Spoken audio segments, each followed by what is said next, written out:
Welcome to High Notes, where everyone is 21 and over for educational purposes only. Enjoy. What's up, everybody? That is Will, and he is the owner of Milkweed and Back Home Cannabis. He is focused primarily on his indoor grow right now, which we are about to explore. There's 4 moms to each room there. 50 cuts, 50 clones. So you can imagine I'm freaking out by now. This is where the magic happens. Like the brain of our operation. We're in veg right now, so that's right where we like to keep it. So we're off well water. Our pH can fluctuate after a storm. So then we would go over here and change the parts per million in our dosatron and add more or less pH balance to affect the pH in our batch tank. Look at our substrate here. So this is a kind of a look at our irrigation strategy. This was this morning.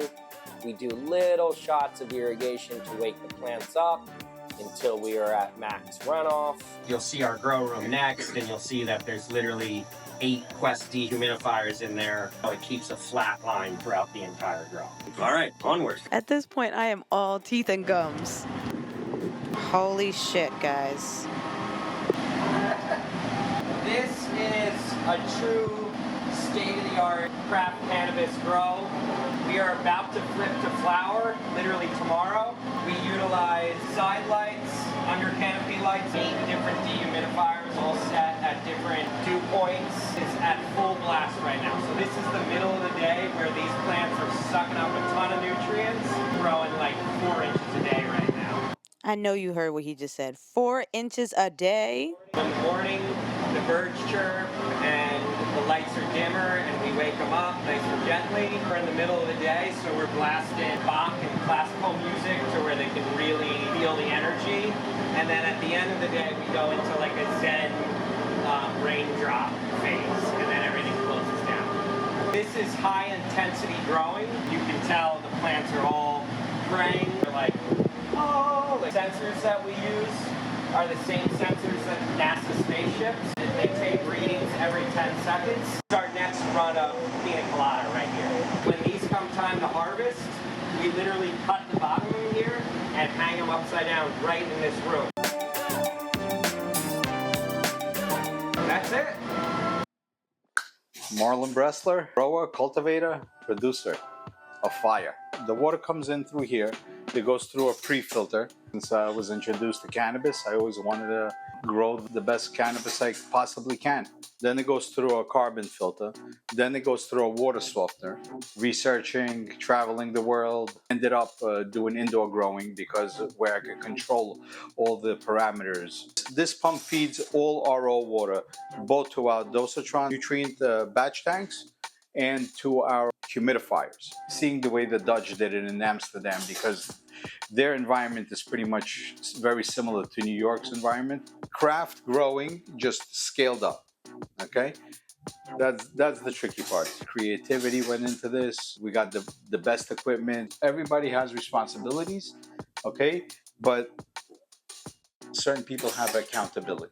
7 days a week, 365 days a year. Pieced it all together, and now we're here. This is the same stuff you see in multi-million-dollar facilities. Whatever recipes we put in and whatever we get here that we got to confirm it, it just gives us more freedom to spend time in the canopy so we could see what the plants are telling us. You know, if they're happy, if they're not happy, you know, why are they not happy? What's EC? EC is electrical conductivity. Before, everything would be like on a ppm scale. It was very confusing. So the industry pretty much narrowed it down just to EC. Taking of a piece of equipment, putting it where we need it to be put precisely, you know, and then making it work. Depends what kind of lights you use, because cannabis drinks water and picks up certain nutrients depending even on what type of lighting you're using. We use LED lights. Plants usually like a higher EC than versus using HPS lights. My favorite part of the job is seeing the end result, you know, the feedback and like, wow, you know, this tasted great, it looks awesome. That's where it comes down to. Thank you so much. No problem. Well, my name is Joe Luongo. I'm the house engineer. Any possible thing that can come up that needs to be remade, repaired, or remodified, that's what I do. I got into cannabis by coming to this farm and working on Will's tractor when it broke. And one day, 5 trailers showed up here, and I was asking Will about what he was going to do, grow cannabis hydroponically. And he was looking for somebody that could fit the trailers out and do all the work. I said, I could do that. And I ended up here, not knowing a whole lot about cannabis, but I have certainly learned in the past 2 years. My learning curve came from feeding, humidification in the beginning, dehumidification at the end, pest control, cleanliness around the plants. The plants are very sensitive. Most of my attention is leaks. Because all of our equipment is somewhat mobile and we're using quite high pressure to feed the plants through the small lines that are there, that occasionally I'll have a leak at a pump. You never know, because this stuff runs 24/7. So it requires attention, it requires an eye on it, and it just produces a beautiful plant. Engineers need to be versatile and look outside the box for unique jobs that are out there that are extremely rewarding. I'm outside most of the time. I'm meeting wonderful people. Shebanger is my favorite, and I use it in a unique way because years ago I was a smoker and I worked in a lot of hazardous areas, can no longer smoke stuff. And I chew it and I put it in my cheek, and for some reason ingesting is a tremendous, tremendous high. You can't beat it.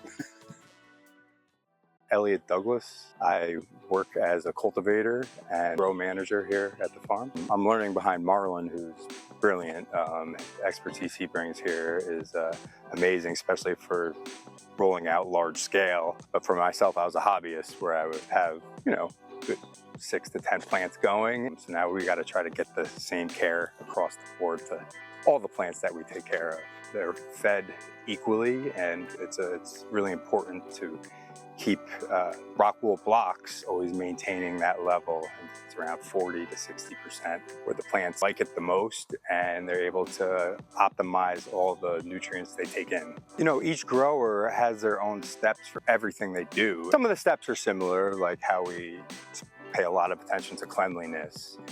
Anything we're bringing in, we have to understand that we may be exposing those microclimates, microenvironments to something new. The most challenge has been learning Marlon's style of growing, which we align with a lot of things. I'm definitely letting him lead the way. The group of people here are awesome too. Probably heard the word vibes over and over again. It's just a welcoming, accepting environment. Will is awesome. He sees the strength in people and where they could be most beneficial to be part of the farm. My quality of life, my mental health has already been improved greatly from just doing this. I go home and sleep like a baby at night because it's hard work, but also knowing that we're helping people in a different way from what I was used to with treatment-based, and maintain my life, maintain being a father, and not taking away time spent with my son. I just got into the pina colada. There's a higher CBD content, very unique. And I think it provides something that the other strains don't. And that was Milkweed at Back Home Farm. I hope you enjoyed. Thanks for stopping by. More milkweed and cannabis content coming soon. Hit that subscribe button and join me as I continue to venture through the world of cannabis.